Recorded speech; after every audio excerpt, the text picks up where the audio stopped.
சாரட் வண்டியில் வந்த பிரிட்டன் அரசர் அரசிக்கு அளிக்கப்பட்ட உற்சாக வரவேற்பு பார்வையாளர்களை மெய்சிலிர்க்க வைத்திருக்கிறது. பாரம்பரிய குதிரை பந்தயத்தை ஒட்டி புகழ்பெற்ற ராயல் அஸ்காட்டுக்கு வந்த பிரிட்டன் அரசர் மற்றும் அரசிக்கு உற்சாக வரவேற்பு அளிக்கப்பட்டுச்சு. இங்கிலாந்து நாட்டில் இருக்கிற ராயல் அஸ்காட்ல தான் ஒவ்வொரு வருஷமும் பாரம்பரியமா குதிரை பந்தயம் நடக்கும். அந்த வகையில இந்த வருஷம் குதிரை பந்தயத்தை ரசிக்க சாரட் வண்டியில பிரிட்டன் அரசர் 3ஆம் சார்ல்ஸும் அரசி கமிலாவும் வருகை தந்தாங்க.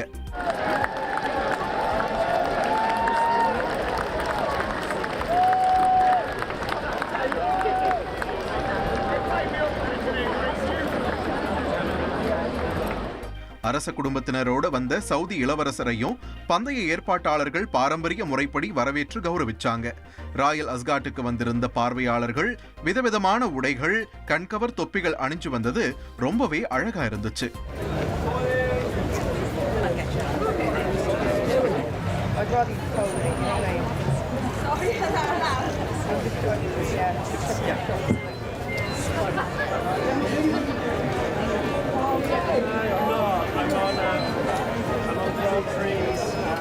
ராயல் அஸ்காட்டுக்கு வெளியில ஒரு மியூசிக் பேண்ட் இசை நிகழ்ச்சி நடத்தி பார்வையாளர்களை வரவேற்றதும் சூப்பரா இருந்துச்சு.